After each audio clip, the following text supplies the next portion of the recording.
Yes, you are now listening to the sounds of Sports Reports is Ordered. Turn your headphones up or suffer the same fate as Britney Spears. We in the building, Mr. Logical 2-5. Tonight, did free agency even start yet? 'Cause I can't tell. I guess 2024 it is. Unless Jaylen Brown come through with some fuckery at some point. But yes, Sports Reports is Ordered is back. We missed you all, but Mr. Logical, they say hope everybody's safe from the fireworks. Everyone's limbs are intact. We all heard the JPP story back in the day. I remember when I heard it, I was like, yo, this dude really blew his fingers off. And he's a defensive lineman and came back. So I hope everybody's safe. I see some crazy videos on the internet. Yeah. I don't know why people playing with explosives like that. Yeah, one of my neighbors, she caught some shrapnel to the face. We had our CE guy come up with a contraption, and things went a little sideways, literally. Yo, I was in the house watching TV with my grandson, and we were chilling. She's fine though. No scars or anything. She just took a quick shot, But yeah, so like they always say that a playoff series never starts until the road team wins. When does free agency start? Man, it started. The thing is, I think we were spoiled with it for so many years that now it's like this is what normal free agency is. It's a few players going from one team to the next team and a bunch of players get re-signed by their team. It's not the spectacle that the decision was and like the subsequent free agent summers after that with the KD free agency, the Kawhi free agency, the second LeBron free agency, the third LeBron free agency. Is like it's pretty tame, and I think that's probably the key to teams being successful. Is like, yo, let's keep it simple. We don't need to do much. I mean, let's keep it simple, and we'll just we'll have a normal free agency. We're gonna talk about some teams that we felt like didn't do anything. It's like I was watching What Happens in Vegas, and Ashton Kutcher and Rob Kudra. He was like, he's like, you're my lawyer. You didn't do anything in there. He was like, what are you talking about? I called her a vixen. Like, you didn't do anything. And that's what it feels like somebody sees. It's like they didn't do anything. Well, that was my takeaway because, like, for example, I was looking at Chicago, proud franchise, 6 championship appearances, 0 losses, of course, as we all know. Yeah. And that was all because of one guy. Yeah, all because of one guy. Nobody else was there. Congrats, Scottie Pippen, for your accomplishments. Shout out to Phil Jackson. But I was sitting there, and like as we've been going through our transition of becoming podcasters, I've been sitting there like, hey, like, what if the Bulls picked up Russell Westbrook? What if the Bulls picked up Chris Paul? What if the Bulls, and it's not even because I was like, hey, these dudes are going to put the Bulls over the top, but I'm just trying to figure out what the Bulls are doing because DeMar DeRozan is getting a little old, so I'm like, okay, he's your star player, I guess, your best player, or maybe LaVine is. So you have to start putting stuff around them so that you can climb up in the East. Or you send LaVine somewhere, you send DeRozan to a contender so he can finish out his career, but they're not doing either. Like you and I talked about this in our little pre-meeting. They have quality pieces. They essentially have a big three that's akin to the Boston Three Party with DeRozan, LaVine, and Vucevic, because you have 3 pieces that play 3 different parts of the floor that you can build around. You got your big guy down low; he can stretch the floor. You have your athletic wing in LaVine. We've seen it in the dunk contest, even through injuries and coming back from injuries, he's still 6'7", 6'8", lengthy, athletic. And then you got DeMar DeRozan, level-headed, doesn't doesn't play outside of his means. He's like, listen, I'm a mid-range shooter. Like that's what I am. 6'6", 6'7". I'm shooting from 15 to 18 feet. I'm taking you off the dribble. I'm gonna get 44 And, points off of 17 layups. and you know Like when DeMar DeRozan watches the Lakers, this is what he sees. I mean, the dude did give him nightmares in Toronto. But so what you have it like if you think about like that talent level from those positions, I don't want to say it's as an idle comparison, but if you think about what D Wade, LeBron, and Chris Bosh were in Miami, you had the versatile big that could rebound and stretch the floor, 6'10", 6'11", super long arms, and Chris Bosh. Dwayne Wade was your mid-range guy, and then LeBron was your athletic wing. They had the same thing in Chicago. It's just that for some reason, no one wanted to be there. Like the players there didn't want to be there. They couldn't keep the coaches. It's just like we talked about this earlier. It's like teams are looking at the identity of the league and trying to mold their teams around that versus looking at the identity of their team Mhm. and mold their concepts and their constructs around like who do we have here? Like what you have there, like you have the semblance of the old school triangle with those three guys, because you got to put athletic wings on both of those guys, on DeRozan and Levine. You can't Mhm. just put. I know Kyle Lowry's a tough guard, but Miami couldn't just go the whole game with Levine, like Kyle Lowry on Levine. Like you'd have to switch it up. So the fact that they didn't do anything, it just shows it's probably more internal strife than anything, and people just want to get out of there because if you look around, like yo, this should work and it's not working, so I need to go. So yeah, I was looking at that, and of course, my takeaway is like, why y'all delaying the inevitable? Like, get Billy Donovan out of there and just do something. Which brings me to the six, also known as Toronto. It brings me to Toronto because without being disrespectful and without pissing off all my hoteps and pro blacks out there, Masai Ujiri, all I heard about is how genius he is, how smart he is, how he puts these teams together, and I'm like, well, I mean, yeah, he was smart enough to trade for Kawhi, Yeah. but I mean, but outside of that, I'm looking at this team now, right?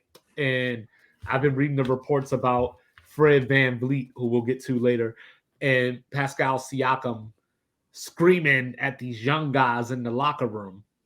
Nick Nurse is doing the Thibodeau thing where he's playing people, 46 minutes a game. And I look back, and then they're trying to move Adenobi, they're trying to move Siakam, but the word on the street is they won't sign with whoever they get traded to. So then Toronto's just stuck in quicksand. Like, what's the move here? The move is this: somebody in the front office needs to put their big boy pants on when they come to work and make the hard decisions.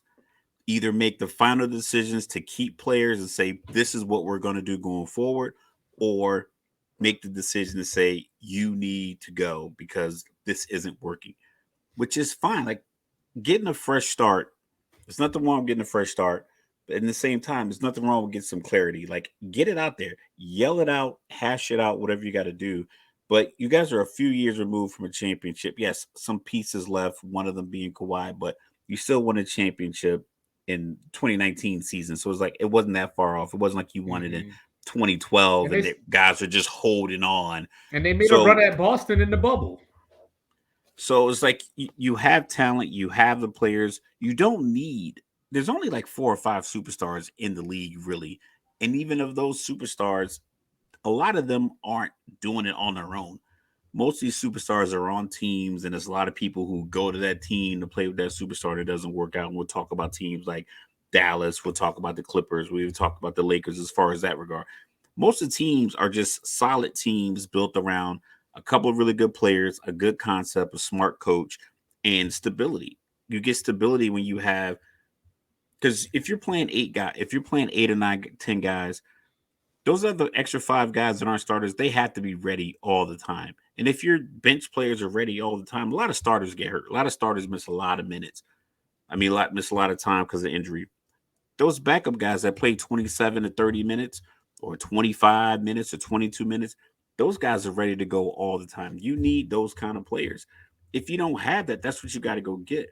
You can't just be like, oh, I got to play my starters 46 minutes to get wins, a la what Phoenix was doing in the playoffs this year. Is like, go out, get these players that are available, give them an opportunity to shine. It's like these guys are NBA players. There's only, like I said, I'll say it till I'm blue in the face. There's only 400 of the guys in the world who can play at this level. You have one team, you can get 15 of those 400 guys and make it happen. You just have to you got to make the pieces fit. And I don't know what happened this year with Scotty Barnes because, he came into the league. He was supposed to be one of those next evolutionary players, that Giannis mold of ball handler, block your shot, dunk on you, do all these things. And he had a little bit of a jump shot. Maybe you just need to play defense, dog. Maybe. You need to take a page out of Pat Beverly. You said something. You said something a few episodes ago when we were talking about, like progression. Like usually year 1 to year 2, you see that leap. Whereas I feel Scotty Barnes went the other direction. Because you got to what's the identity? Is it going through him? Because we hear these stats like per 100 possessions. I was watching a video on Facebook. I forgot what team it was. It might have been like Kent State or some college team where the coach had this drill where it was like 5 spots on the floor and you had to go like 3 for 5 or 4 from 5 from each one of these spots all in one session. And you had you had 90 seconds to do it. And if you didn't go like 4 for 5, you had to go back to like the beginning. And it was like, they call it like their red light, green light drill. Like, I'm not sure about all the logistics, but essentially it was like, if you can do that drill consistently in practice, then during the game, then you're my green light guy. Like, you're allowed to go on the court and shoot as many shots as, within reason. You can't go up there and fire up 50 shots in college basketball, but it's like, if you're not hitting at that percentage with nobody on you shooting open shots, then when we get to the game, you can't expect to get 12 to 20 shots. Like you're not my green light guy. This guy can do this drill. You can't. So you're going to be my defender. I think a lot of guys get drafted. They get the accolades. They hear, they see it. And then they probably feel like, yo, I'm better than Pascal. I'm better than Anunoby. I'm better than these guys. But it's like, yo, well, your role might simply be to get 16 points, 9 rebounds, 4 assists, and defend Buddy Hield when the Pacers come to Toronto. Defend, Maxey or Tobias Harris on the switch. Like you might have to do that. You just might have to. You just might have to do that other thing that you might not have felt like you were in the league for. Right. And that's why you look like it's regression, because you're not progressing in something. You're not doing the next thing that you could do well, because you're so concerned, like, I want to get 12, 15 shots up. Right. And then you got another team like, say, the Hornets, coming off the Michael Jordan sale and all that. Picked up Brandon Miller, who can't keep his hands to himself during the summer league. Dude got 15 fouls in 2 games. He got damn enough fouls to foul out of 3. You know who it reminds me of? Carl with a K. Carl with a K. Can't keep his damn hands to himself. But like, look at that, Charlotte. So they gave Miles Bridges, a small contract, 1-year deal. NBA players, my bad to cut you off. Let this be a lesson to keep your hands to yourself. He was primed to get $100 million plus before he got into his domestic violence altercation. He literally lost himself $90 million. NBA contracts are guaranteed. Show up to the gym in shape, sign contract. And that chick probably wasn't even with him shooting in the gym. I don't care who. Oprah could have been with you shooting in the gym. Keep your damn hands to yourself and get your $100 million. Yeah, but they signed him. They still got Terry Rozier and Hayward. What are they doing? PJ Washington's still out there as a free agent. You know, he said he was looking for 20 million. You know, we'll see. I think he's a restricted free agent, so I'm Over sure 4 years. Yeah, no, that ain't what he's talking about. So, I'm sure somebody at some point will offer him something, and Charlotte will be put in a position to try to match or decide if they are going to match. And I don't know what that decision is going to be because now that they have new ownership, I don't know which direction they're going in. You know, they picked up Brandon Miller, they have LaMelo who just got paid. So, you know, obviously he's a part of their future. It's like the second highest paid player in the league or something like that, I think. I But think he's behind Jokic. But you can't seriously think that another year of Terry Rozier and Gordon Hayward they're on the move. Is going to save the day by January. We'll see. We'll see whoever. Okay, so the league starts October. They get by February 1st, they're about 45 games in, give or take. Because I think it's about 50 games at the All-Star break. So we call it All-Star break 50 games. Trade deadlines around the same amount of time. You'll catch a team like let's say Washington. Now we'll get a contender. The Suns. We'll use a contender. My bad. The Suns. The Suns are. I don't know if they can make any trades. Maybe the Warriors make a move if they figure that Kuminga doesn't work. Yeah, that could be a good Kuminga's not working, and it's like, hey, let's get Terry Rozier to come over with the second unit, and then they just go small ball all the way. Hey, I'm here for Kuminga and LaMelo Ball. Yo, it's like something has to give to where these decisions have to make sense. Charlotte, I took a lot of notes. Like, you know, you can look at it. I took a lot of notes on every team. Charlotte, I got 2 notes. Jordan curse. That's one thing I put. I put that for Chicago and Charlotte. Is Jordan just a curse on your team? And Bridges got $8 million. Like, that's all I got. I mean, the draft pick was inevitable. It fell in their lap. They took Brandon Miller. I want to say he's gonna be better, but I just like when I look at his highlights, and I should watch more, but I don't feel like there's like an intensity to it. Like it's like this never say die attitude. Whatever, all these cliches. It just doesn't look like. Well, remember that's what I said. Like just like Paul George. Yeah, his performance in the NCAA tournament is like, yo, you had opportunity, put your team on your back. Everybody was losing. Mm-hmm. Well, I mean, yo, we can do this, and it's like, well, they also drafted Nick Smith out of Arkansas, who is more potential than substance right now. They picked up Amari Bailey from UCLA, who's going to be a good defender / you hope he makes timely shots, you know, Avery Bradley kind of style. Some of these guys won't see the court. And then, but a lot of these guys won't see. Well, that's what I was just about to say. But they still got James Bouknight as well, that they just drafted a few years ago out of UConn, who was supposed to be the scorer shooter that was going to come in and do this and do that, and he ain't done either one. They have too many. They have too many of those kind of misses. Yeah, that's what I'm saying. Like, so it's time to reload. Get them out of there. Yeah, get them out of there. It's time to make some moves. Like they're young enough, and there's enough teams out here like Washington, that Portland maybe, that are looking for these young little pieces potentially to take a chance on. And if it doesn't work, you just get a high draft pick. Just take the Danny Ainge deal and figure out like how do we get the most picks out of this other team for a couple of these players and get off these contracts. Because Gordon Hayward, I've always liked Gordon Hayward from Butler until now, but it doesn't seem to work in Charlotte because I don't know what is going on in Charlotte. There's like, I think every team everyone wants to make like this small ball great lineup. But if you look in the back, I got Jokic highlights. It's an hour-long video on YouTube of Jokic highlights. The rightful MVP.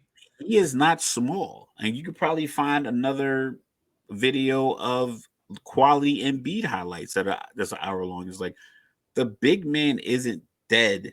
It's just this narrative. It's just different.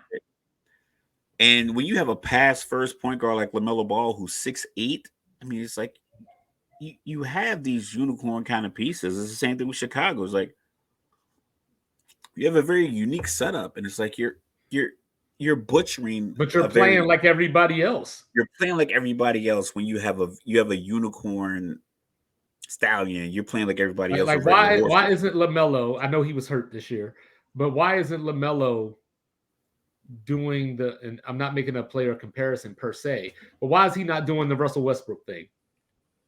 Why is he not the triple double king right now?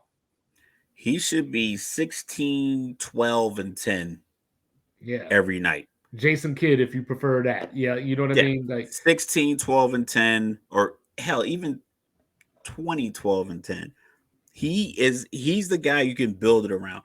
Tell everyone to strike their ego and like listen, he's a pass first guard. He's not like Luca will pass out of necessity after he dribbles the ball for 16 of the 24, and he'll get you the open shot. So he'll get an assist if you stand in the corner and shoot the open three. But mhm. he's not throwing the underhand passes, the no look passes in the paint, the lobs and things of that nature the way LaMelo does. And it's Mm-hmm. like you have that piece. Why is your whole offense not designed around that? And then run Rozier with the second unit, where like the second unit is like, okay, this is our attack unit. Ball movement, not necessarily one guy making the right pass. This is our ball movement offense. Get Gordon Hayward in there. Smart player is going to make smart decisions. He's going to set the screen. He's going to do the scrappy stuff. And then you let this other guy cook, like the way Reggie Jackson used to come off the bench for OKC back Right, in the day right. when everybody else went to the bench. Like you can have multiple philosophies if you understand. Like this player doesn't do that. Like Dennis Smith Jr. is a guy I always like. It's like, how was this guy not getting more run? But he signed a 1 year deal with Brooklyn. Put him in with the scoring unit. Like, put him in when you like, listen, we're down 8. We need to go on a run. Can we Right get next to to Cam 4 points? Thomas, huh? We need to go on a run. Let's go. Let's like we're running a gun in here. Nothing cute, no threes. Let's get to the rim. Let's high flying action. Let's push the pace every rebound with this unit. well, let Mikael me Bridges, well, yeah, I was gonna say, let me run over to Indiana real quick. You know, they gave Bruce Brown the money, and then they went and picked up my guy from the got that Lana University Rose of child support Dayton, money. Obi Toppin, who in his 15 games as a starter, averages 21, 8, and 3. So, like unlock him, or as a TV host says, unleash, unleash Obi Toppin, because at this point, I don't know what, like, I like Indiana's talent. I like the collection of players that they have. But the problem is that Miles Turner is in that John Collins zone where it's always like he's in a trade rumor here and there, but then nobody wants him. The They're new trying to, Jalen Brown realm. yeah, and then they're trying to allegedly, they've been trying to move Buddy Hield, who is a free agent after this season or this upcoming season, and then you got Tyrese Halliburton who just went to the bank. So I mean, 200 million. so at the very least, I think Indiana has direction. They have Ben Matherin who came in last year, started off the first 5 or 6 games with the highest points per game for a rookie. In their first 5 or 6 NBA games, he was coming off the bench for a while, 6 man. They just traded Chris Duarte, who was another shooter, but he couldn't get minutes over their logjam at the 2. So I think I like what Indiana's doing. Like, I think that Indiana could challenge. If everything comes together, Tyrese Halliburton doesn't get hurt, Obi Toppin continues to form into what I think he could be. Indiana could be that 6 seed. They could be a 7 seed or something along those lines. Well, as we keep going through the East, a lot of the teams. So we, just off of memory, Milwaukee, Boston, Philly, Cleveland, Cleveland, New New York, York, Brooklyn. Brooklyn.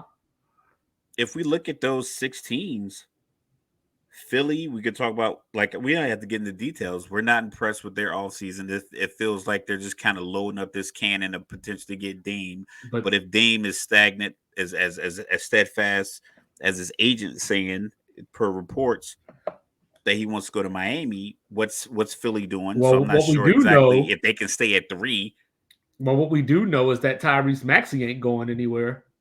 Yo, but I read an article yesterday that said they're unlikely to give him a deal after this next upcoming season. Well, from what I was reading, it looks like they won't give him a deal now to extend him, but next year after next season they'll talk extension.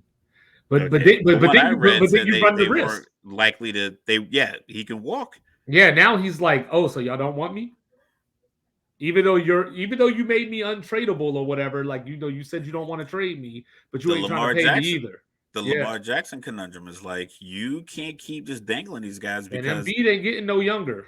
and if James Harden's not there, he's gonna get a lot of shots. And if you have to guard Embiid, Maxey's going to get good looks Mm-hmm.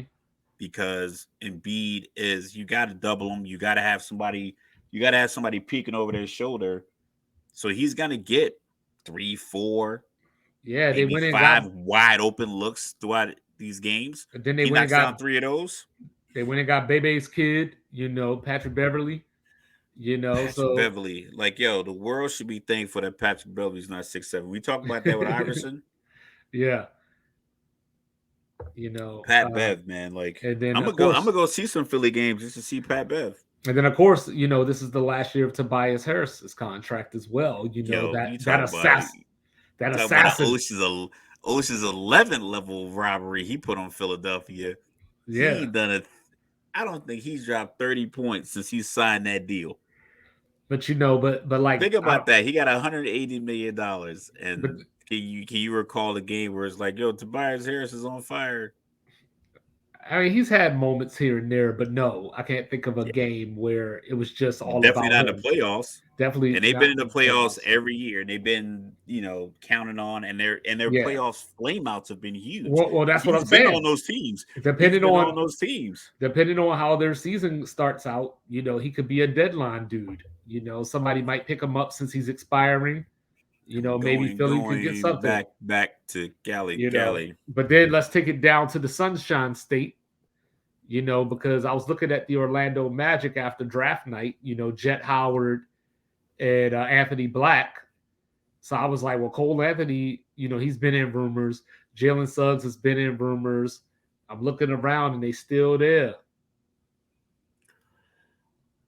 It's another. And they cut Bobo. Yeah, so I have a little note for some of these teams. It's called DT, discounted tickets. I got a few notes for these teams. We'll go over it at the end. It might be one of those situations where they don't have a direction and they don't know how to get one. Maybe they don't need one. Everyone needs a direction. Well, just everyone needs a direction. Well, just from everyone needs a direction. Everyone in the building. I think their direction is constantly forming. I think their direction is forming because you just had the rookie of the year. No. Pick a direction. No, it's like the Kings, right? Like the Kings came out of nowhere this year. Went up to the 3 seed. And now everybody's like, they got to go get Draymond. They got to go get Kuzma. No, they don't actually. But they had direction. They had the Aaron Fox. They played him a lot. They did draft Tyrese Halliburton and then traded him. So we thought that was weird. And I was like, why'd you draft another point guard? And they did it again. With Davion Mitchell, yeah. Yeah, but then he became like the young Pat Bev. But then they allowed him to get streaky, get hot like he did a couple of times against Golden State. They got Sabonis, a big body in there because everyone was like, why? Like sometimes your direction might not be known, but if you're looking at Orlando, it's like you got a bunch of guards, and you're still drafting in the top 5 every year, every single year. You're not. How are you never getting better? Well, their front court should be set for the next few years. Is where I was going with that. So now you're just weeding out those who don't belong. It's like Houston, right? Like Houston's at this endpoint where we have this talent. We got the grown-ups in the room now. So maybe Orlando needs some more grown-ups. But that's the thing. With Houston, the conversation was they weren't grown up. So it was like, okay, now let's get some veterans. With Orlando, what's the I think Houston just had too many of them. Houston had like 8 or 9 of them. You know what I mean? So, but nobody, but outside of Jalen Green, who people wanted to be the guy, there was nobody that really stepped up and took it and was like, all right, Jalen over here BSing. This is mine now. I got the juice. Nobody ever did that. So that's why Nobody wanted to be Bishop. yeah, so that's what. Yeah, nobody wants to be Bishop. Everybody want to be Q, but everybody ain't built like that. But like with Houston, they brought the adults in. We'll get to them, but they brought the adults in now, allegedly, and now we'll see, who's going to take that mentorship and run with it. And now, you got rid of some of them. Josh Christopher's gone. I guess we'll talk about Houston now. Josh Christopher's gone. KJ Martin's gone. Maybe you move Kevin Porter Jr. over, either you trade him or you have him as your sixth man, Jamal. I was about to say Jamal Murray, Jamal Crawford off the bench, where he's been playing point, but I think of him as not a point, so he's probably more of a two. Put him on the bench. Put him in the second unit and let him run. Yeah. Well, I'm in. You let him in. Be the playmaker off the bench, and now you got a core on the bench because you also Coach Carter style. I taught y'all to run because I was looking at this, and my week. I was about to say week one. See, I'm ready for some football, but it's getting close. It's getting close. My game one projected starting lineup for Houston is Van Vliet at the point, Green at the 2, that guy from Memphis at the 3, Jabari Smith at the 4, and then Alfred Şengün at the 5. And then Thompson starting. You know what I'm saying? Then off the bench.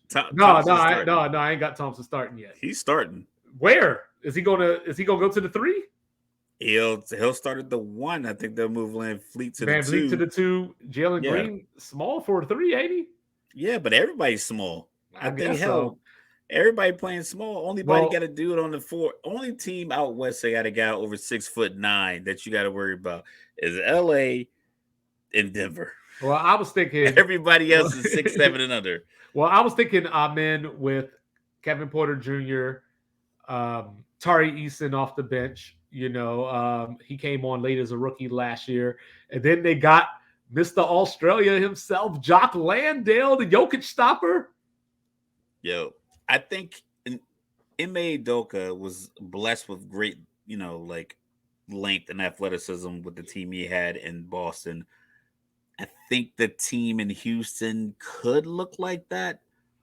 I think it's a few more 6'7" guys. Van Vliet's probably the smaller. He's probably on the underside. He's probably closer to 6'3". Tough, gritty, mid-major guy, just got his bag. Mm-hmm. So apparently he's a yeller. Oh, he's one of those intense. Yeah, like apparently he was yelling at the kids in Toronto and they didn't react very well. Well, listen, toughen up, millennials, whatever they call yourselves, Gen Xers, whatever. But yeah, so we got Miami. I mean, we can go on for hours about Miami because they're trying to get Dame. But they're trying to get Dame on remember in elementary school when somebody was like, you trade lunch? Mm-hmm. Like personally, I like to make a good sandwich. I make a good sandwich. I get the extra, I said Oreo cookies and a fruit, fruit by the foot or fruit roll up. So I had a nice little lunch. And if you want to trade me for something in my lunchbox, I had a nice lunchbox. You can't just come up with peanut butter and jelly, but the jelly and the peanut butter not coming over the edge. What a peanut butter and jelly at? I need this loaded. If you're trying to trade me my sandwich for this one, I need your sandwich to be on par with mine. That's how my son is. Trying to give you these skimped up peanut butter and jelly sandwiches. Give us this beautiful salami and fucking sauerkraut Reuben, and we'll give you this. Yeah, that's how my son is with my daughter. He knows her weaknesses, so he'll be like, "Yo, give me a chocolate chip cookie, 3 Tootsie Rolls, and a Capri Sun, and I'll give you these 2 Airheads." And she's like, "Deal!" And I'm like, "No!" Because and right now, Dame Lillard is that whole the whole package, and Miami trying to slide them 2 Airheads. Listen, if you're not giving up Bam Adebayo, if I'm Portland, I don't want to hear nothing. Well, that's what Dame said. Dame said he want to play with Bam. That's his boy. Cool, but if I'm Portland, if you're not like, I'll do this. Bam. Dame, you my guy. We drafted you. We love you. We love you doing the community. But if you love this team the way you claim to love this team, you know damn well we can't send you down. We can't trade you out of here and get a bunch of guys back that are going to have this team going 16-66 because you want to go to Miami. So Miami gives us a real deal. We'll make it happen. Like a real, tangible, credible deal that makes our team better. The art of a good business deal is like everyone has to lose something. Like it's just that's if you win the whole deal, then that means you rip the other person off. And if vice versa. So everyone has to lose something. So they may have to lose the fact that I might be missing a teammate when I get to Miami, but I got to Miami. So that's my gain. But that's where the But third team comes in. but that's the thing. I saw this on First Things First because me and you talked about it earlier, and I drove home and I put that on as kind of like background music as I was setting up. It was like only the Nick Wright had a very interesting point. It was like the only teams that really have any skin that would have any skin in the third team trade aspect are all teams out west. And it's like none of these teams feel like they should get involved so Portland gets the deal they want. Right. It's like why would Sacramento get involved to help them? Why would Utah get involved to help Portland? Why would Houston get involved? Like why would any of these teams out west do anything to help Portland? And Hey, conversely, why would anybody Tyler why would Hero definitely fits in anybody Utah. why would anybody in the East help Miami when Miami just ran through the East? It's like they're probably hoping that Bam and Tyler Hero and some draft picks go to Portland for Dame because, like, okay, cool. Now you have zero rim protection. We saw what Jokic did when you had Bam. He still averaged damn near triple double. But now you send Bam away, who's gonna run with Zeller back. So it's like I don't think there's anybody because and the lack of leverage. Portland, Miami, Dame saying I only want to go to Miami. His agent coming out saying he only wants to go to Miami. There's no leverage. Well, So did I bet see more that? than likely there's no deal. Did I see that his agent was calling other teams and basically telling them like not to put a trade package in? Essentially, the statement he put out was lawyers are really good with the words. And he was like, of course, any team has the opportunity to trade for Dame, blah, blah, blah. He's a great player. The NBA is a great organization. He would love to be a part of any team the same way he's a part of Portland, blah, blah, blah, blah, blah. But yeah, it's Miami. So it's like there's no leverage for anyone. So Miami's gonna just take whatever they get. So game one of this upcoming season, Dame still on the roster? No, he's gone.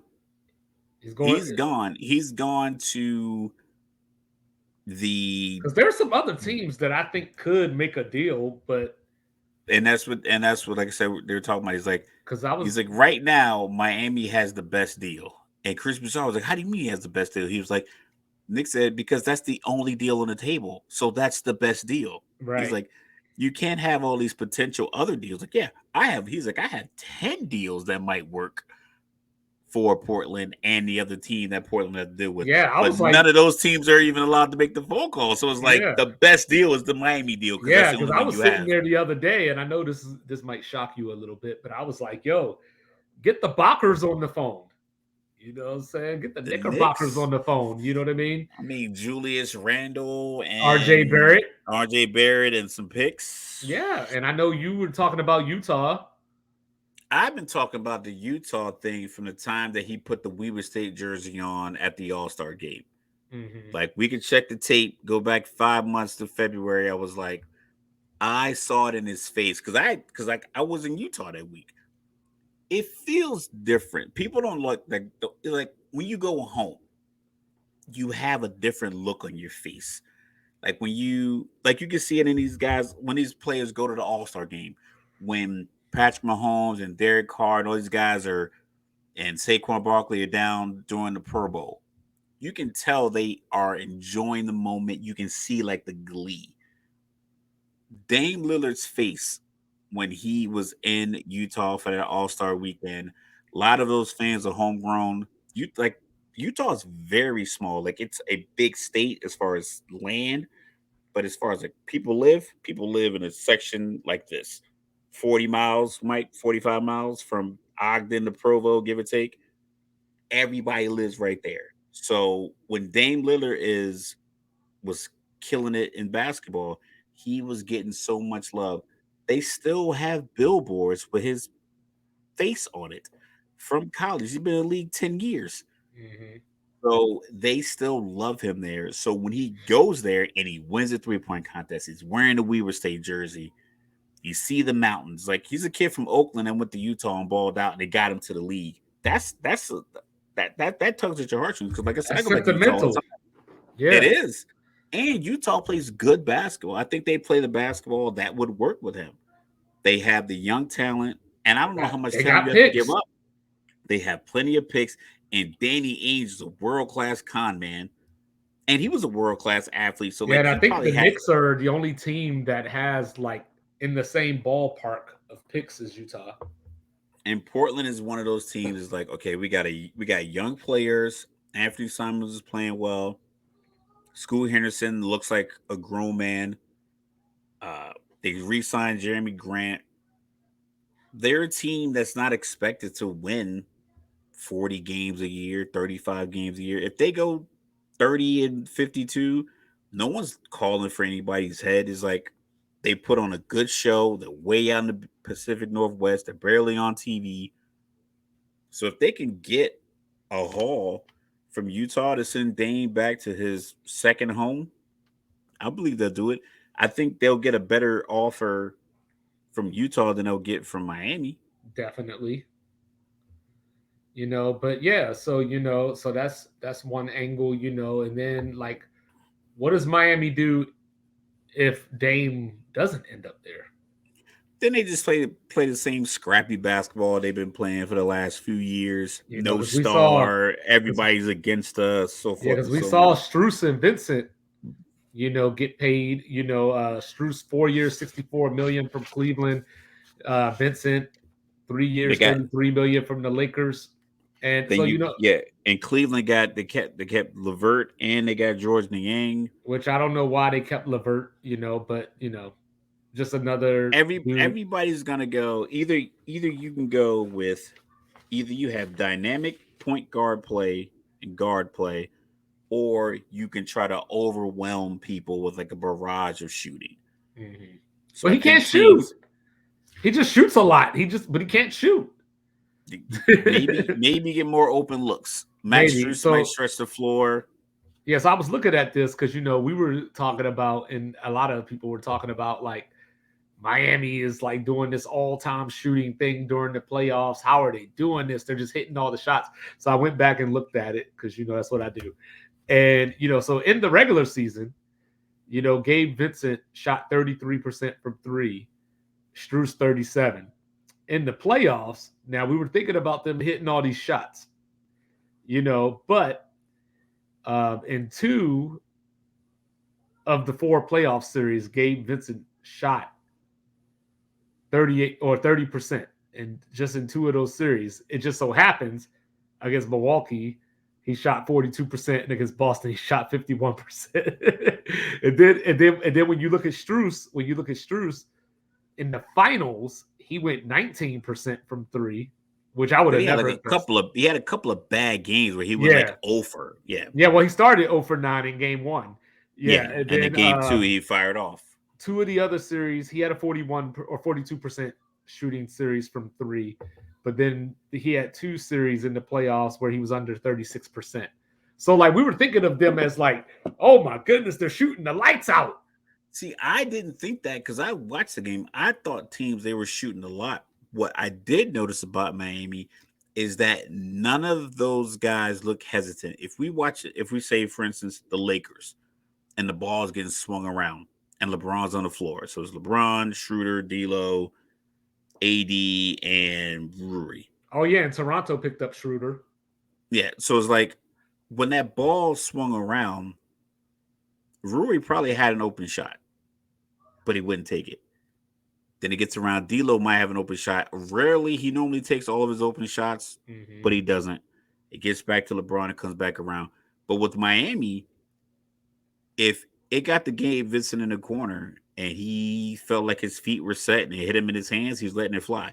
Same thing with Strus. So I think their percentage was kind of indicative of that whole green light philosophy that I think they all had. So they were firing off a lot of shots, but they would make their run. Jimmy Butler would get hot. He'd get you like your 8 or 9 points in a row. Then Bam would get you like those timely offensive rebounds. And then Strus would hit the three. And then Vincent would hit the three. So they might be down 16 early in the second half or 16 in the second quarter. But then when they make that 18-2 run, that's when those guys they'll go 3 for 3.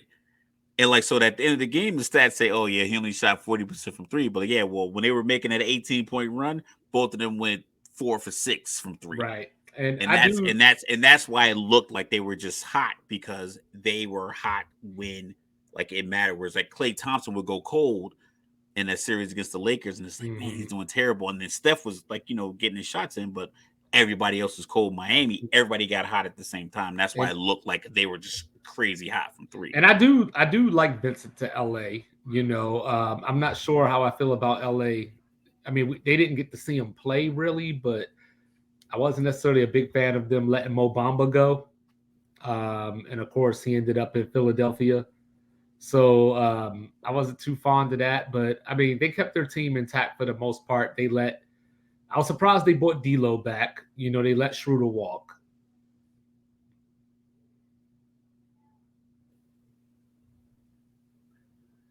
Because you couldn't pay them both.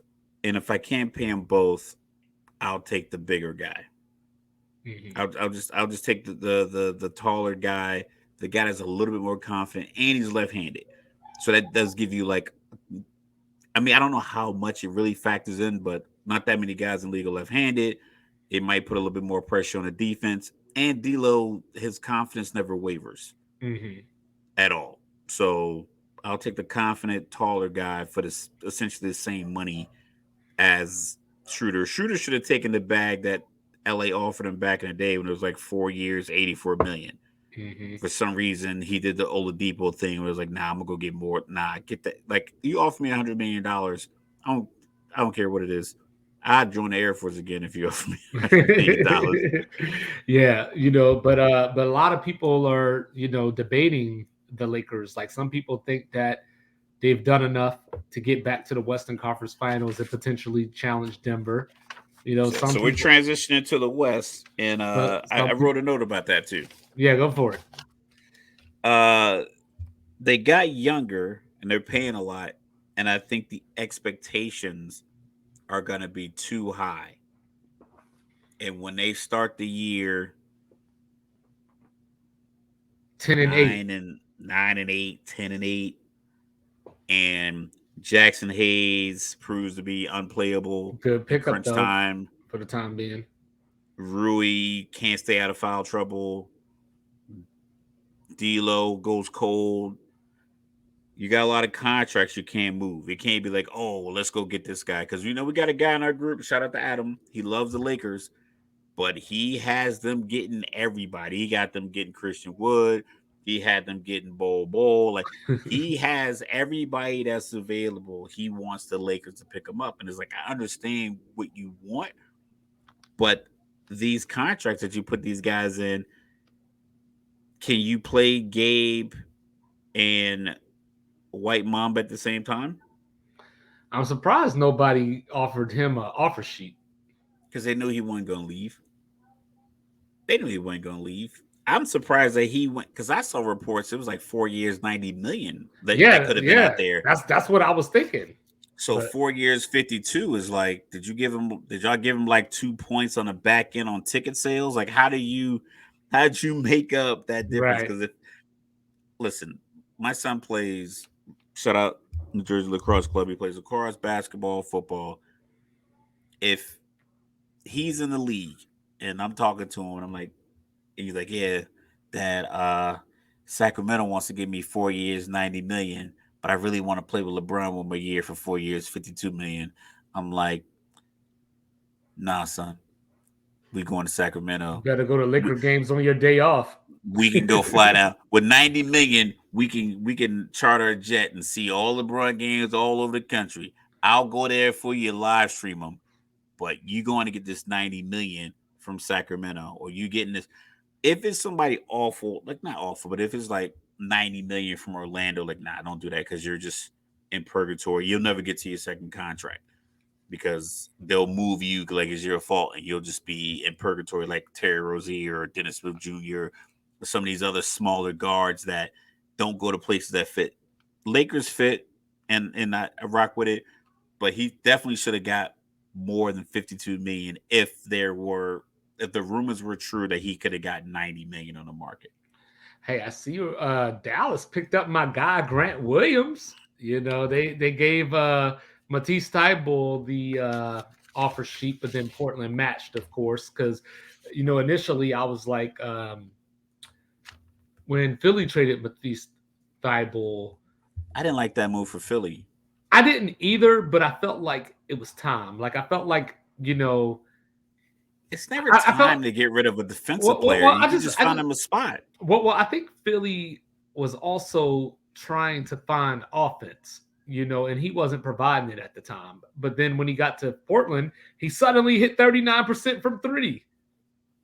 Well, if you give him the ball, if you move the ball, there's 24 seconds on the play clock. You gotta get it across about 8 seconds. So Mhm. at a minimum, you got 16 seconds from the half court line to get a shot onto the rim.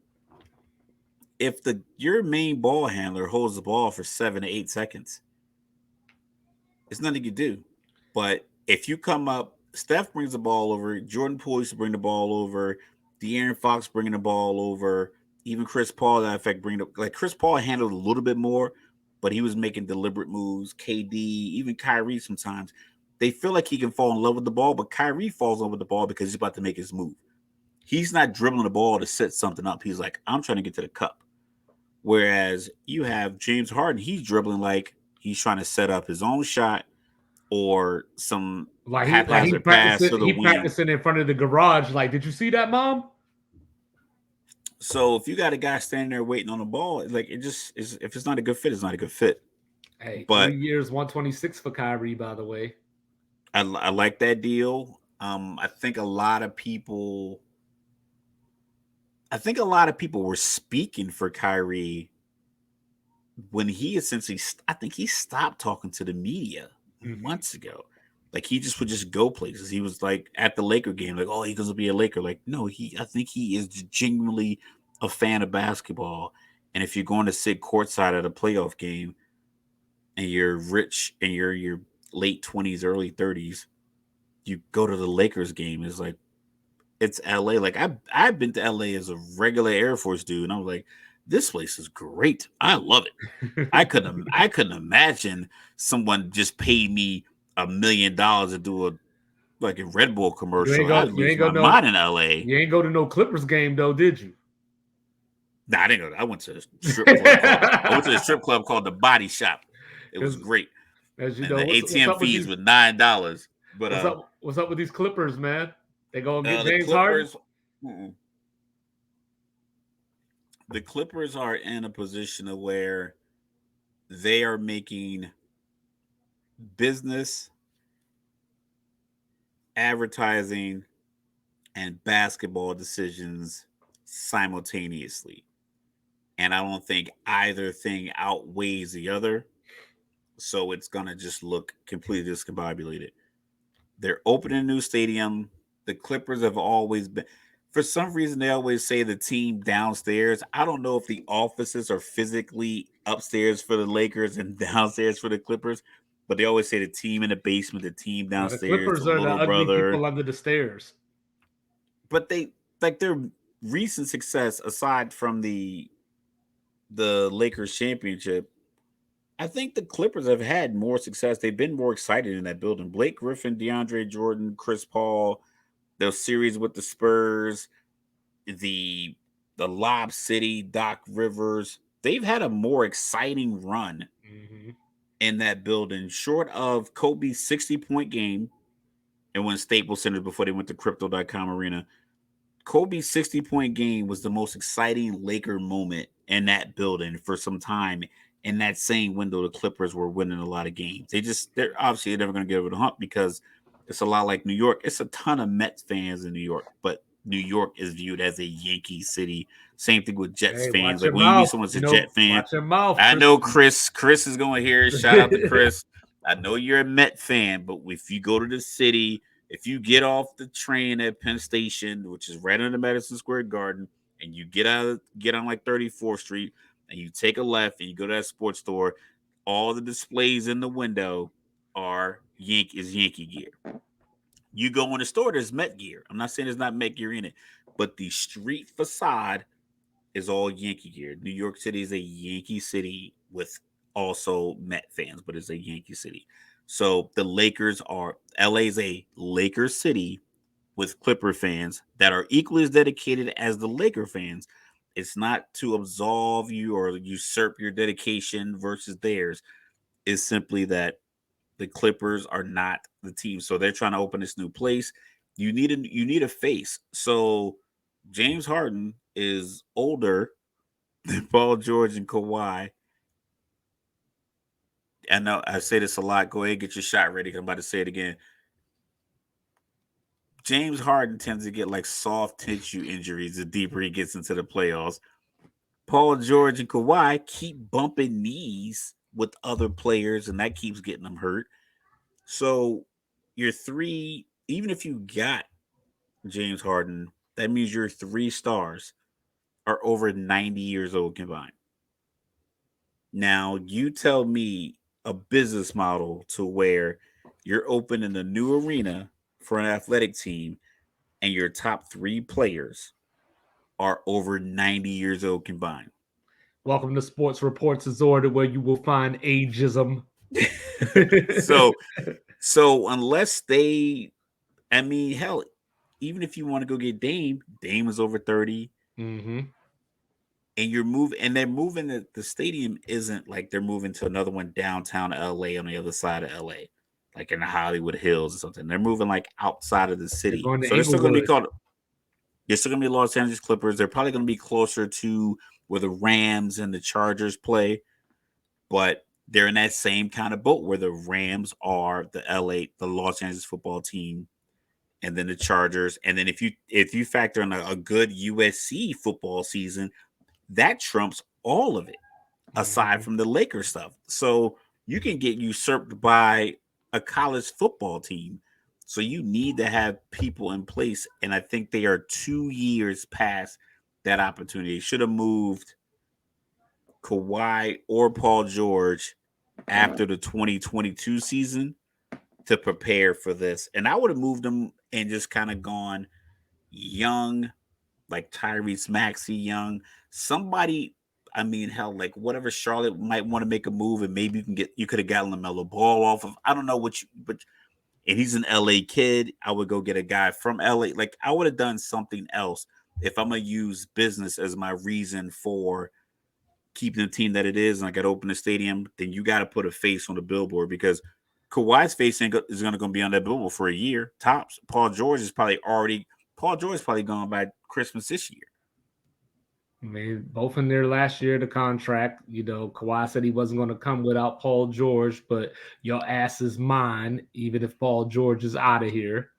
So, yeah, I know I've heard some form of like Terrence Mann and Norman Powell, for James Harden. They brought Russell Westbrook back, on a super cheap deal.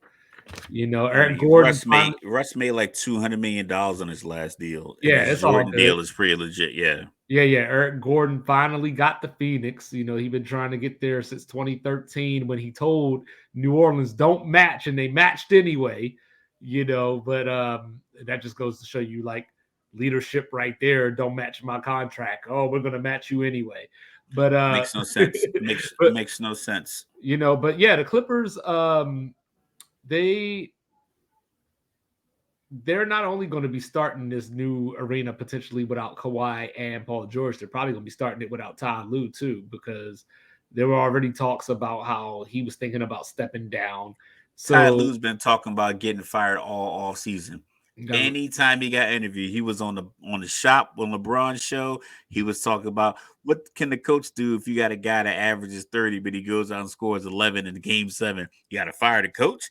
He's been talking about getting fired every single time he's talked this whole offseason. yeah, I think he needs a break. Good. Like he just needs a year off, maybe 2 years off, and just and they will keep paying him because his contracts are guaranteed. right. So so unless you truly believe, if you don't get James Harden, if you truly believe that Terrence Mann is the future, then I guess I don't know. Because I mean, next off season, there's some free agents out there, like we were talking about this. So let me pull up my list real quick.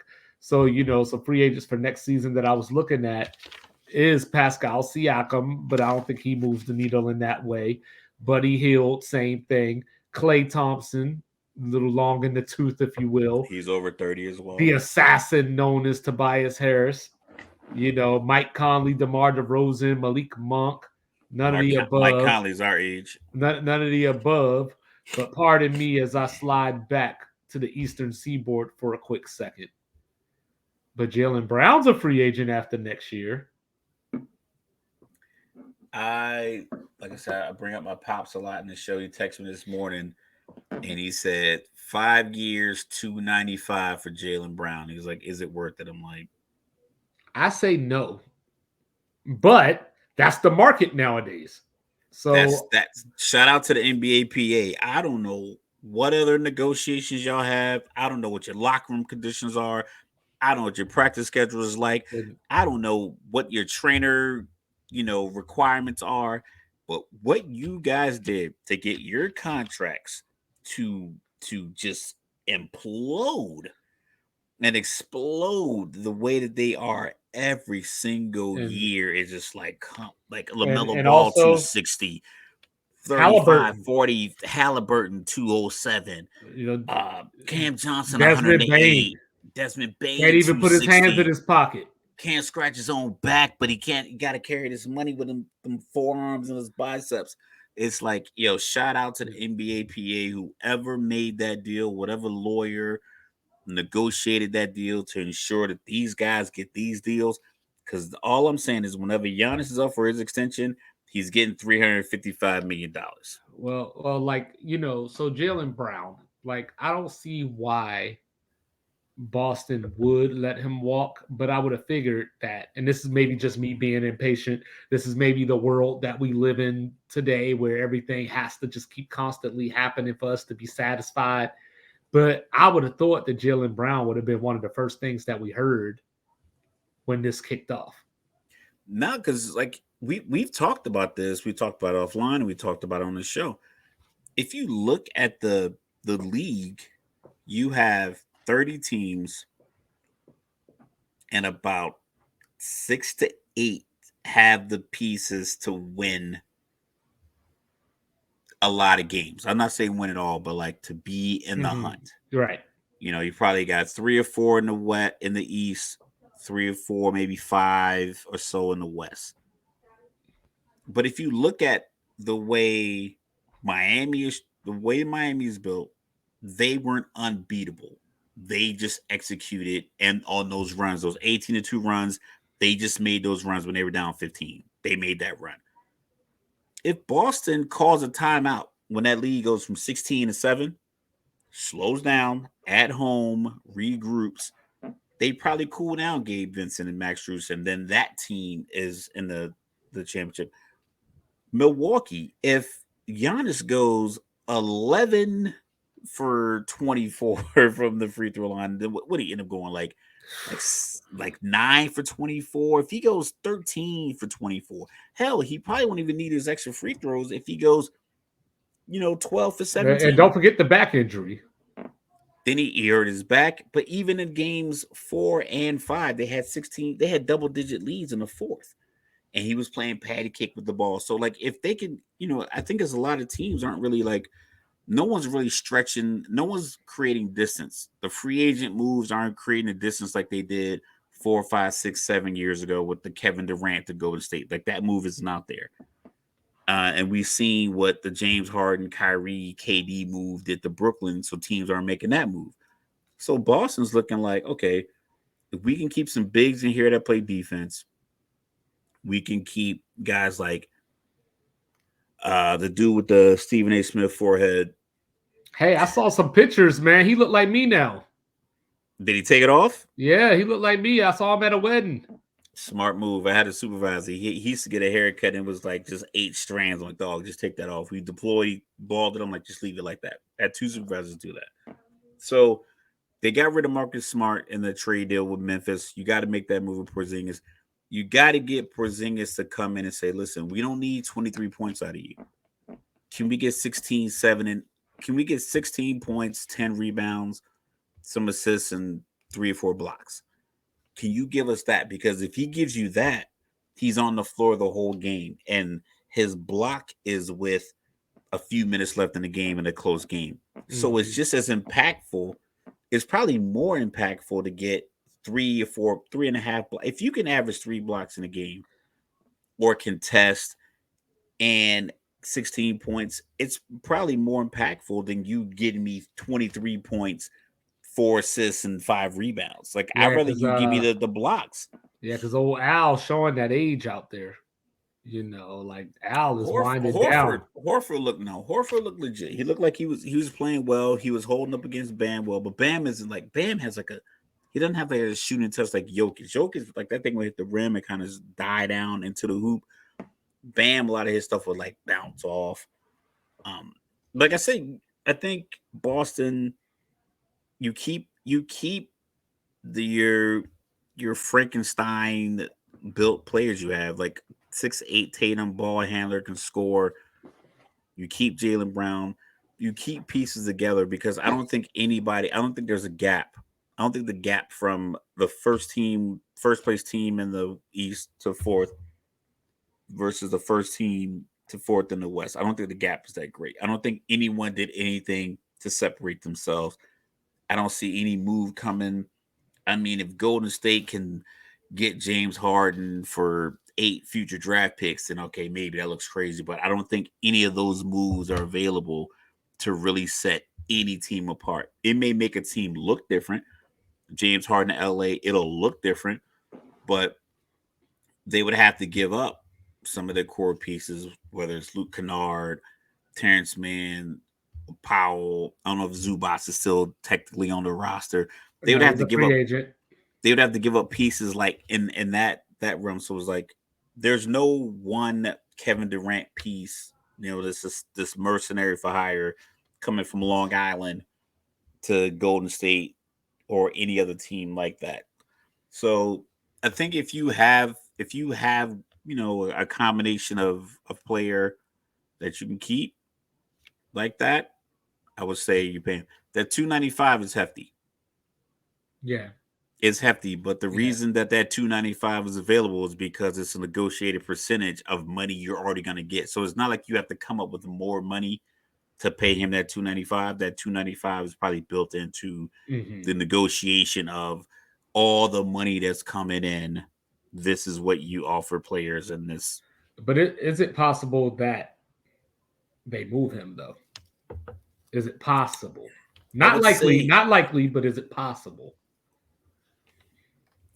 if I think everything is possible. I mean, but Shaq got traded, so I can't say no one's untradeable.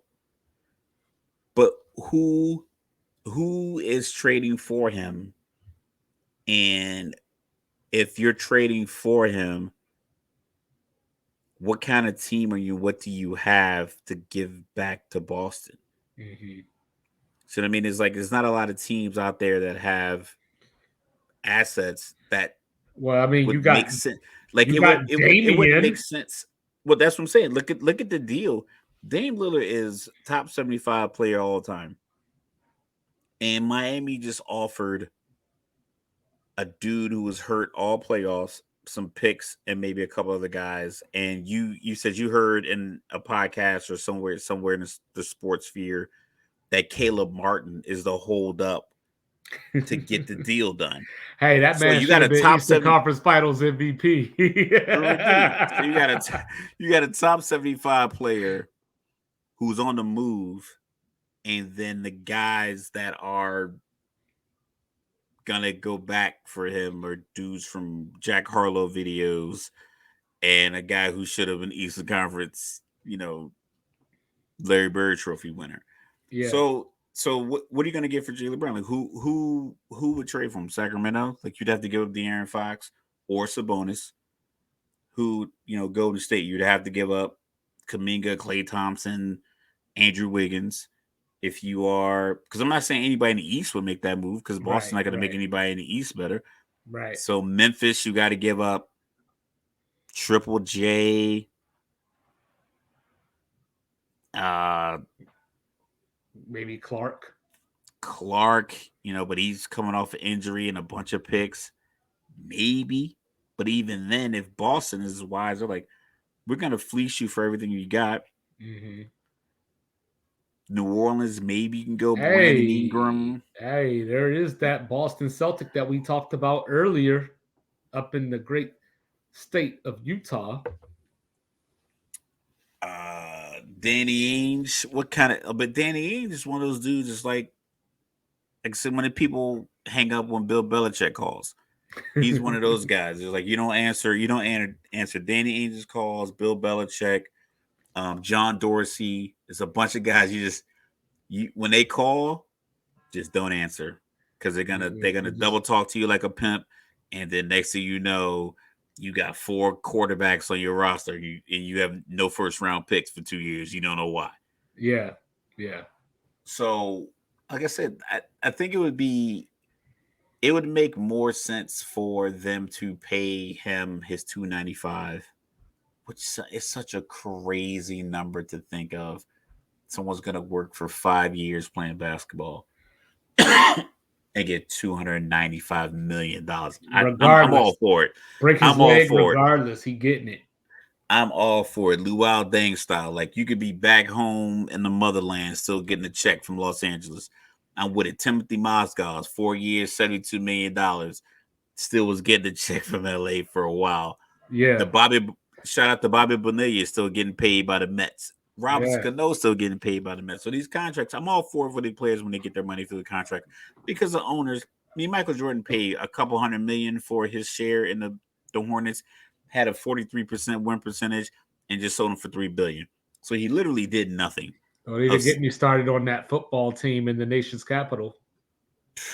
What did he pay? $800 million and sold it for $4.5 billion. Sold it for $6.5, I believe it was. $6.5. That's what they agreed upon. I believe that was the deal. Let me look it up real quick, but I believe that was it. But yeah, it's just I don't know, man. Like that's the hard part. Like we were talking about before we went on here, we were talking about how you're usually the pro player empowerment, all that kind of stuff. Like I like player empowerment, but I think to the player. But I think that sometimes it's just a little out of control. Like see Damian Lillard right now. I don't like the trade request. To me, I don't think the team owes.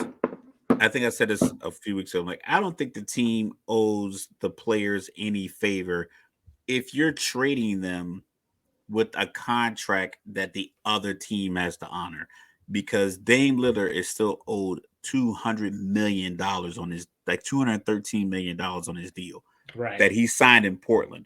So if they trade him to Minnesota, Minnesota can suck from now until 2027, and Dame Lillard will walk away minus taxes, with $213 million and whatever taxes he has to pay out.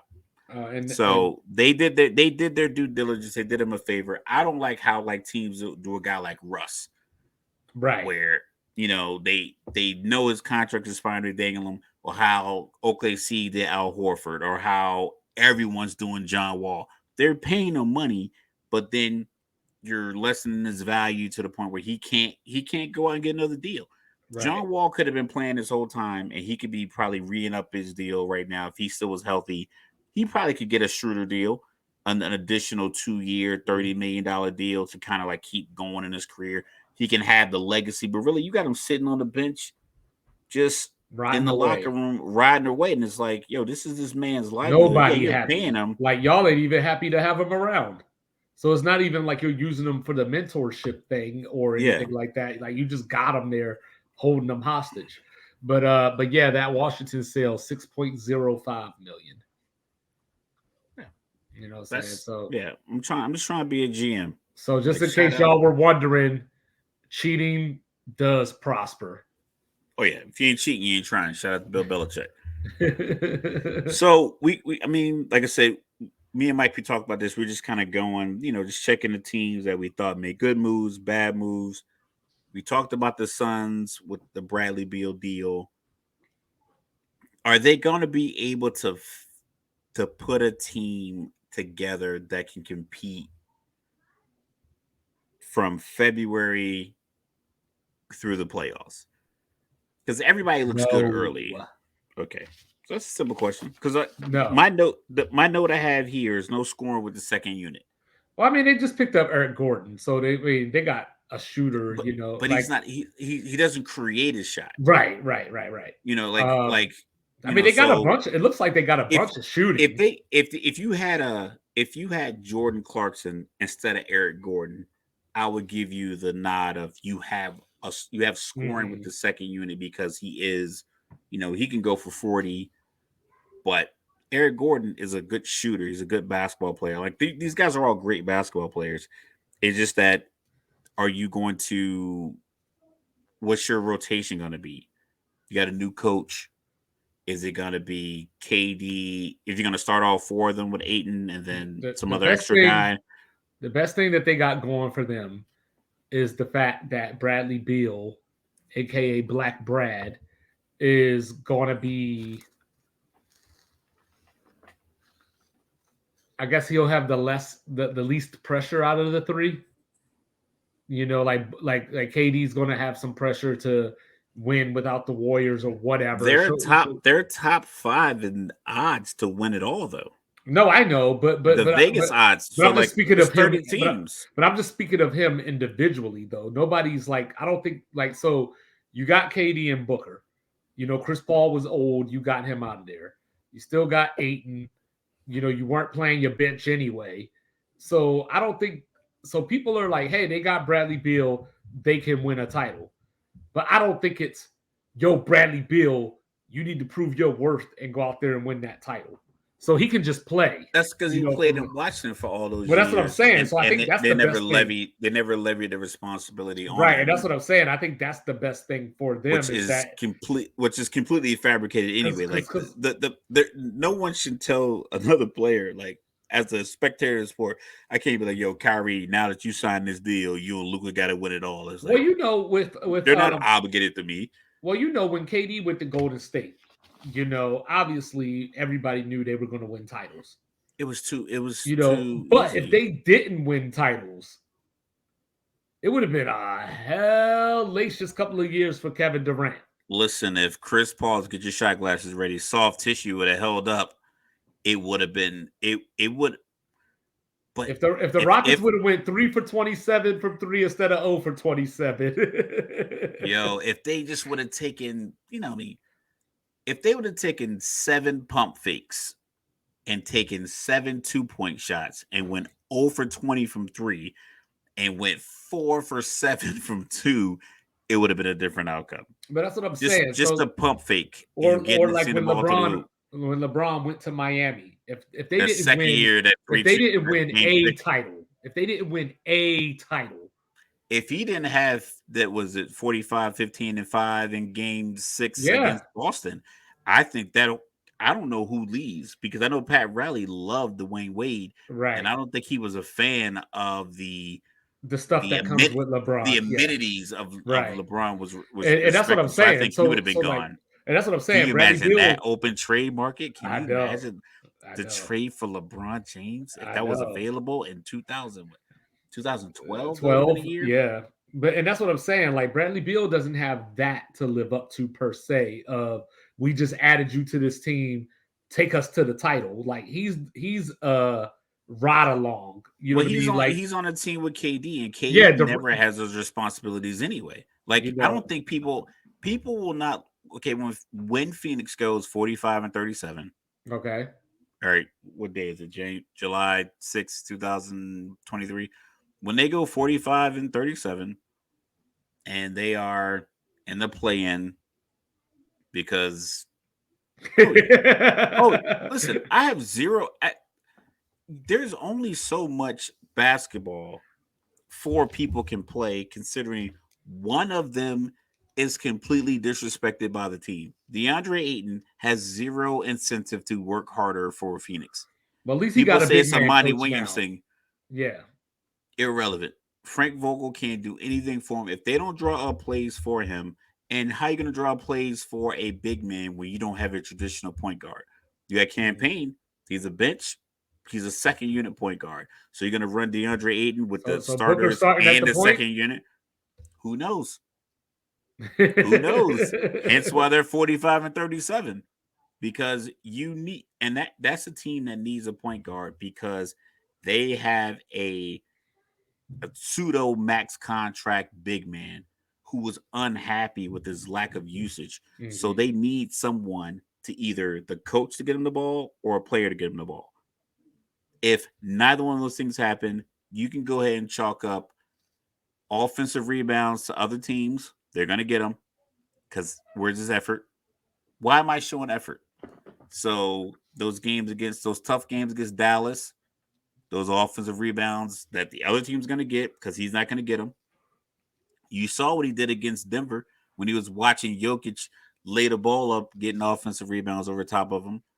You saw what he did against Dallas the year before when they were down 50 points in that game. He's just like, and then in KD's, it said, I'm going to use his own words. He's like, I'm not a leader. Like, I just want to hoop. Okay, so when they go on that street, they go on a road trip because Arizona that they have a concert and they can't play any home games for 10 days, and they go to Sacramento, Portland, Houston, LA. They play back-to-back games against the Clippers and the Lakers. They're on primetime television, and they get waxed because they have no depth. And they come back from a 10-game road trip and they're 3-7, 4-6. It's gonna happen. Even with the shooting, you're getting all your shots are from the same spot. I don't have to change my defense at all against Phoenix. Mhm. Not even a little bit. I don't have to worry about Devin Booker getting to the rim because he doesn't. Kevin Durant, I can just put my strongest defender, not even my biggest, just one of my strongest defenders on him.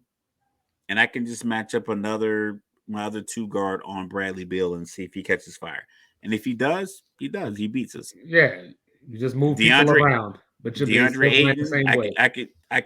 I could put like a Robin Lopez and DeAndre Ayton and just have him just be a big body that DeAndre has to work through.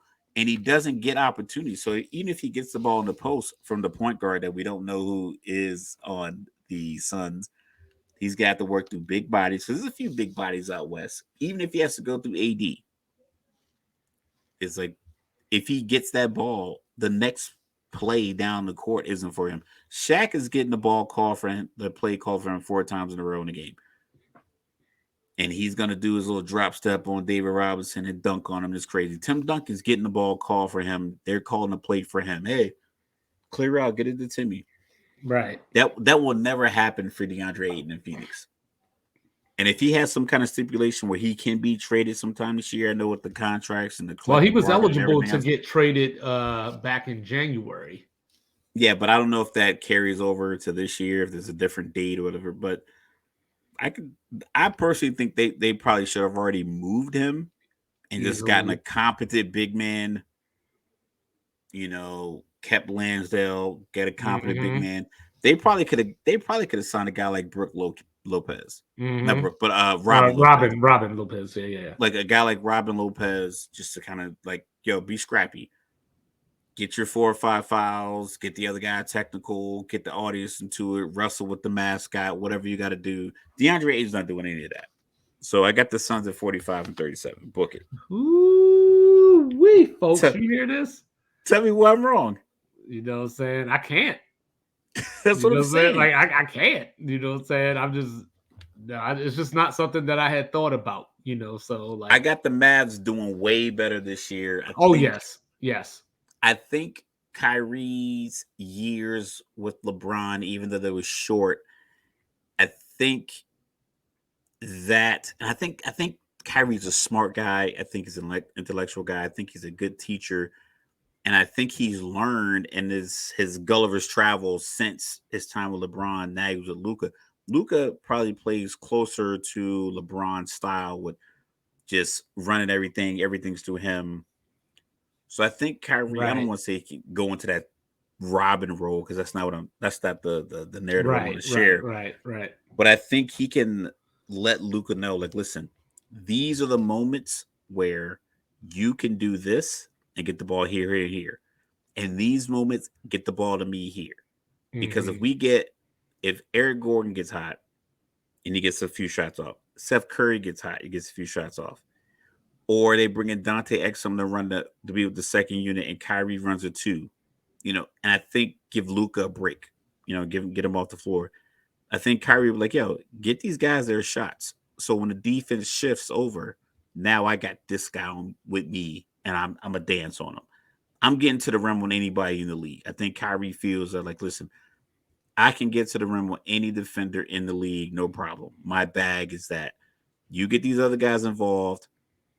I'm gonna come around when it's my time. Like when him and LeBron both dropped 41 in the 2016 NBA Finals.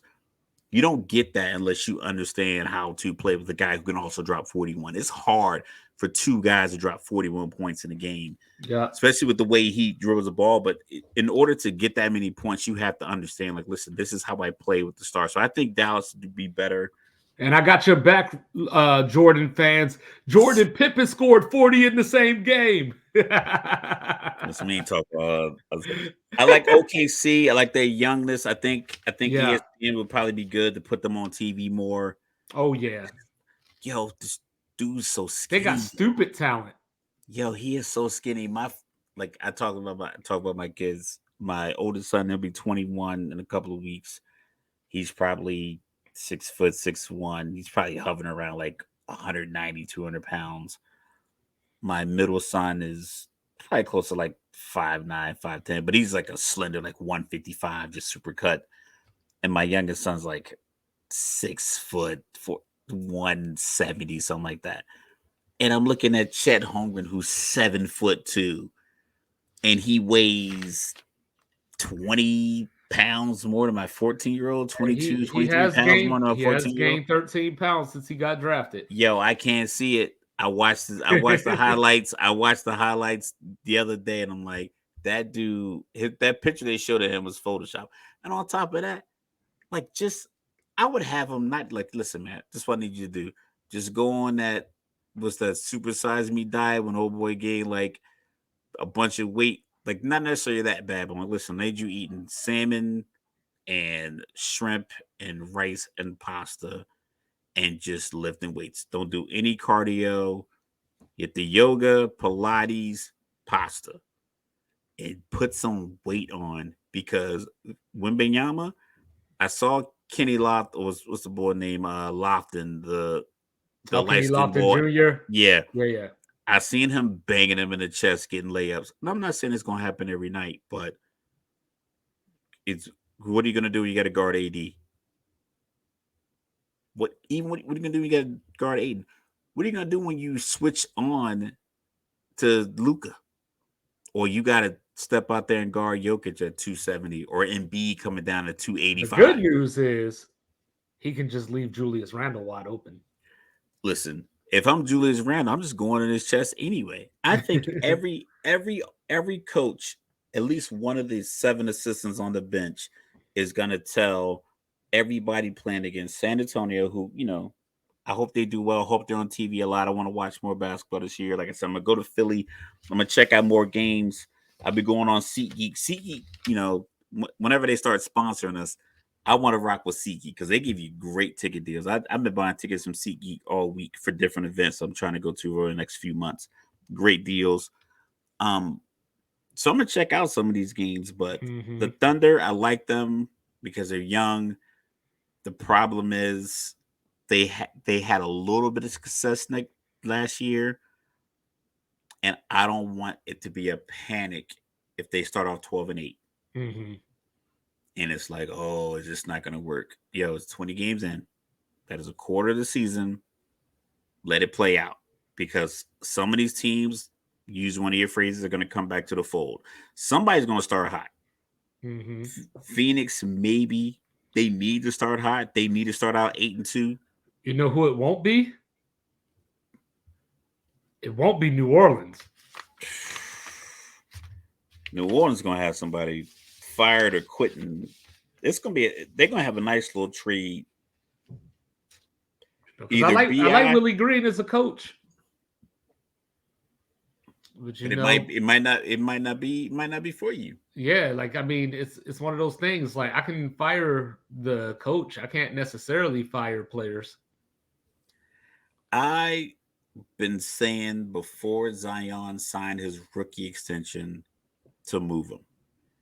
I will live with, because like I said, I listened to, I don't know if it was the Odd Couple or somebody else, but they were talking about trading Zion and he turns out to be great, or keeping him and he turns out to be a dud. Like, what's the risk? Because if you're the team that's trading for him, you could get a gem, or you can be the team that traded for a guy that's been injured essentially his entire career. Or if you're New Orleans, you trade a guy and he turns out to be a generational talent. I think we have enough evidence to support the expectation that he won't be a generational talent, because they look at his numbers on the floor. It's like, oh, he's averaging like 25 points on 65% shooting and yada, yada, yada. I'm like, I get that, but that's only good if you can give me 90 games a year. You give me 65 to 70 regular season games and you give me a good playoff run. Okay. But if you only give me 39 or 44 games a year, well, sometimes what good is your 65%? Sometimes it just wasn't meant to be. Like, you know what I mean? Like, yes, there is the possibility that he could go somewhere else and flourish. The problem is he's doing dunks. He does dunks in pregame warmups. Yeah, for the little kids. Balenciaga hoodies. You know what I'm saying? Let Wu-Tang be for the kids. But they got if he goes somewhere else, theoretically speaking, you're gonna get some nice return for him. You know, because he's still young enough, still has enough potential that someone out there will buy in. So now, that was a conversation for Charlotte with the number 2 pick. Do you trade the number 2 pick to New Orleans with some other compensation to get Zion, and then New Orleans you draft Scoot, but do you put Scoot next to LaMelo Ball? And if somebody feels the way that you feel about Brandon Miller, then yeah, you make that trade if you're Charlotte. You know, like as far as the Hornets go, obviously you're probably going to want more than Brandon Miller, you know, but the point being is that like Washington at one point, you know, had Chris Webber, you know, they had Rasheed Wallace. And you could argue whether it was Washington or not, but they weren't the C. Webb and Rasheed Wallace that we grew to know at the time that they were in Washington. Washington just didn't do nothing once they left. So, like, it wasn't a matter of we had Chris Webber and he's gone now. What did you replace him with? What did you do on the backside? That's why you have to be proactive and trade him. You have to trade them in the now, not in the hereafter. You have to trade them like, yeah, because what if he comes back this year, plays, say, 31 games? And gets another soft tissue injury. Out for the season. Shaq Lasseretti. You know what I'm saying? Out for the season.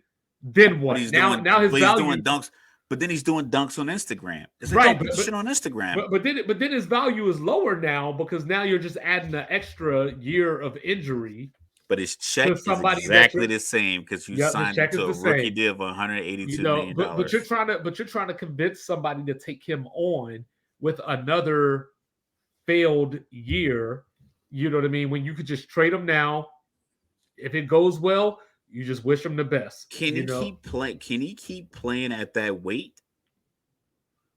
Because I think they had him listed at 260. He can, but he'll have to change his game. Like he'll have to get some of that Carl Anthony in him. You know what I mean? Versus the forceful Charles Barkley. I don't. When at Duke, it was a game against. I saw a highlight when he blocked the guy shooting a three against UVA. When he just jumped out of the gym, I felt like that frame of Zion is different than the one that is in the NBA. Like he feels a little bit bigger. And I remember I heard a report a couple of years like before, not just last season, but the previous season when he left injured, that he was nearly like 300 pounds. Like in the off season. Mm-hmm. Like I don't know all that etouffee, that gator, that shrimp and grits in New Orleans, but like if you're getting to the point where you as a young athlete, you're not in the gym to the point keeping yourself ready. I get it. You want to hit the streets. You want to hit the limelight. Like, listen, I was in Europe from 19 to 23 years old. I mean, from what I can tell, he was staying in shape. I was a nutcase. He looked chubby. He was working. He was working in the streets. He was getting his cardio in, but he was getting it in on a mattress and not getting it in the gym. Like you should never be out of shape when you're that young. As a professional athlete, you should never be out of shape. Like that's why we get on Luke every season he comes back and it's like he got to play himself. Yeah, you got to like waste 25 games. Just get a fucking Peloton. Just ride the Peloton and do some yoga on a mat. Like I've known people who lost 40, 50, 60 pounds who work regular jobs, nurses and firefighters and Air Force crew chiefs who ride a Peloton and do yoga on a mat in their garage and drop 60. I personally drop like 25 pounds, and all I do is go to the gym. I hit the elliptical and I work out. I'm out of the gym in 65 to 70 minutes. So it's like, if I can do this after I go to work and I got to take care of everything else in my house, you should show up in September, October in shape. Like, I don't know how that's like the outrageous thing. You should not be at your media day looking like you about to block for Reggie Bush down in New Orleans instead of like block shots. Like it just doesn't make any sense. But New Orleans is one of these things. It's like people are making decisions and the upper echelons of these organizations that are fear based. They knew damn well they shouldn't have given him that deal.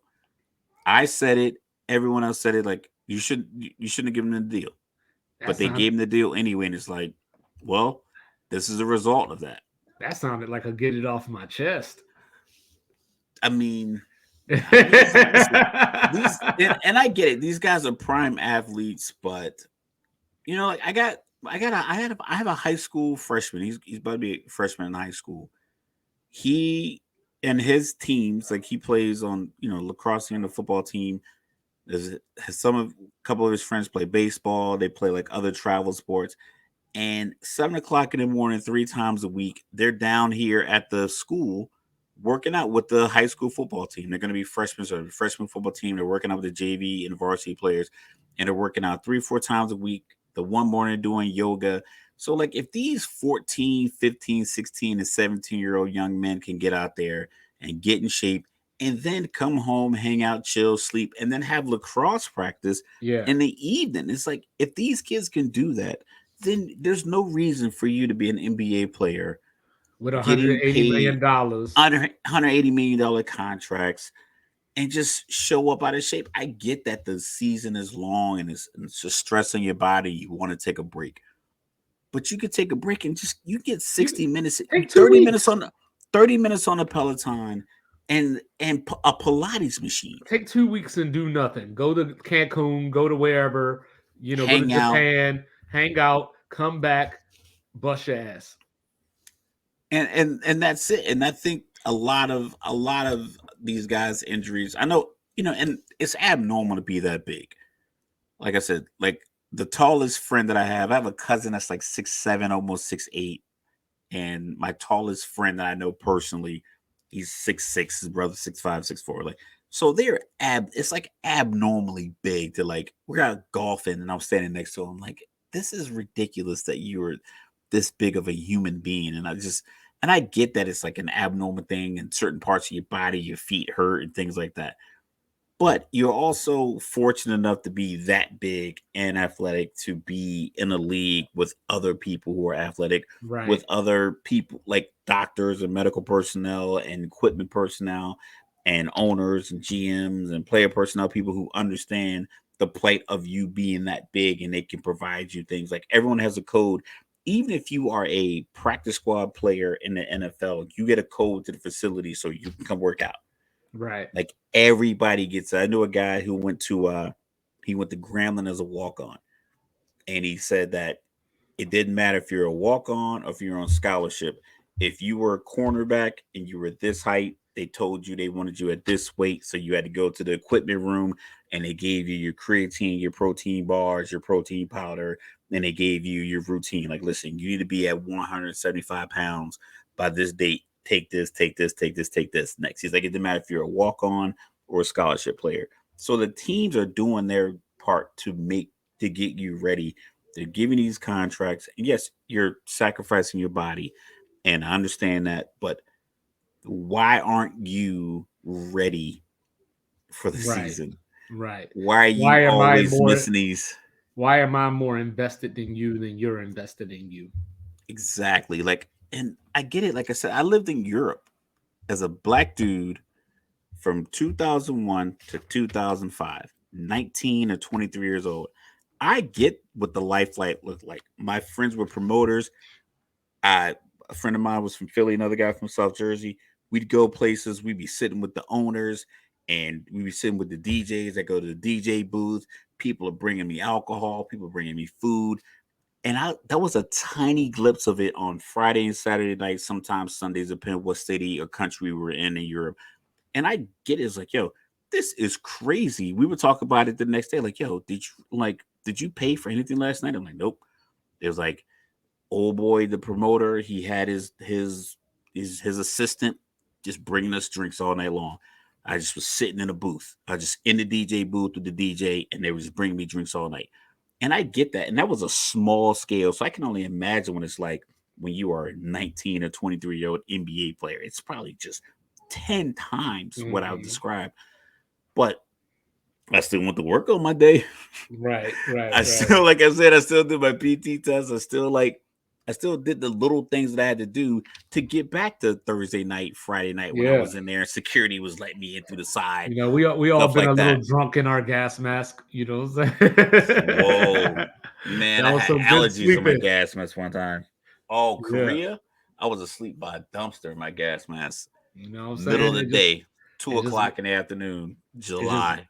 it just works out Best like sleep, that sometimes. best sleep of your life. But like I Exactly. say, you just gotta like LeBron. I talk about this all the time, and it's something I say to my son. Like, listen, I get it. You oversleep, and we're running late for you to get to practice. But I'm like, yo, keep the main thing. The main thing is, well, my phone died. Cool, I understand that. Your phone died, you can't hear your alarm. But did you know that you needed to plug it in the night before? Because you need your alarm to wake you up by this time so you get to practice. So keep the main Mhm. thing the main thing. It's like, yeah, you want to go out, leave by midnight. If you're an NBA player, you don't need to be in there after midnight. You walk in, you get the DJ to announce you, you point, you get the bottle girls to bring you a few bottles, you point out to the crowd, you get whatever entertainment or whoever you want to facilitate your entertainment for that night to come join you, and you out of there by 11:50. Yeah. Go down the wrong way the escalator like LeBron did when those groupies were chasing him, and Mhm. get out of there. Have your fun. Be ready to be at the facility tomorrow morning at seven Don't o'clock. end up like Thabo Cephalosha. You know, Yo, so he sued. I think he got a nice little bag from oh yeah, he NYPD. did deservedly so. You Yeah, know, so it just and that's the thing. A lot of these, we talk about these GMs and player personnel people is like, what we what were you thinking that I didn't see to the point where it was like, you know what, everybody else is wrong. I'm doing this anyway. Mhm. Because the Zion thing I called. We talked about Ja Morant. We knew he was going to get suspended again. We talked about that he was going to do something else. I didn't think he was going to do the same thing with a gun, but I figured he was going to get suspended again. And with this 25-game suspension, unfortunately, he might get suspended again. We talk about Detroit overpaying for their coach because they overdo it. So they're going to end up. So it's just like these habits are forming with some of these bad teams. And it's like, yeah, speaking of overdoing it, that brings me to get it off my chest. So, a couple of weeks ago, I talked about Kyrie Irving. He was doing the thing of like, y'all need to stay off social media and y'all need to get a life because I'm just trying to enjoy the Laker game, XYZ, blah, blah, blah. Fast forward, now I hear Josh Allen out here talking about the media is overreacting and blowing things out of proportion. Stephon Diggs missed a day of practice and you guys are turning it into he's unhappy and he doesn't want to be here. Now, this is what I do know. I know that after losing the playoff game last year, Stephon Diggs was up out of there. I don't even know if he took a shower. I think he literally just went to the locker room, grabbed whatever he brought with him, found somebody to take him somewhere. And then that was the last we heard of him up until this incident. Now, what Josh Allen is failing to realize is the reason that people reacted this way was because of Sean McDermott. Because he was asked about, hey, Stephon wasn't here, XYZ. And instead of being like, well, yeah, Stephon had some things to take care of. He'll be back tomorrow. Or, hey, yeah, Stephon called me this morning. Something popped up. Like, no big deal. He'll be back tomorrow. What he said was, it's got me very concerned. So nobody blew anything out of proportion because all we had to go off of was him allegedly, being a leader of this team, leaving when it got tough, not to be heard from or seen from outside of like, what was you want me to be okay with losing? That was what we got out of Stephon Diggs.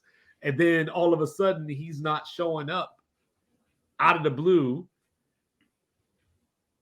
And we're supposed to just not ask questions. We're not supposed to be concerned when you yourself admitted that your coach admitted that he was concerned. And now it's everybody else's fault for making a story out of this. How about Stephon Diggs stop acting like a brat? How about you, Josh Allen, and your head coach, Sean McDermott, sit down with the PR team and say, how do we get in front of this? Said 3, how about not using the words very concerned to discuss something that you don't want to elaborate on any further? I am not a media member, but that is your lesson in Media 101. And with that, 2-5 serving up the knowledge. It's another end to a glorious show. We were out for a week because the holidays. Like I said, I hope everyone enjoyed the holiday. And if you're on the East Coast, I hope you survived this heat. Oh Lord, it's ridiculous. Oh, I'm down here. Woo! I like to wear black t-shirts, man. I was vacuuming my car out today, just dripping sweat. I had to wipe my seats down. We hit 107 a couple of times last week. And yeah, I don't need none of that. The humidity, you see the problem that kills you here is the humidity. Like, that's ridiculous. The humidity, like during the day, but do you get the breeze at night? But you got to make it to 7, 8 o'clock before you get the breeze. My mailbox. So I live in the center of the street. There's 3 houses to the right of us. Turn the corner, there's the mailbox. My wife got a sunburn walking from our house to the mailbox. Listen, all my Anglo-Saxon brethren, wear your sunblock, especially if you're a redhead. The sun does not like you. It does not like you. It's not your friend. It's not your friend. It's not your friend at all.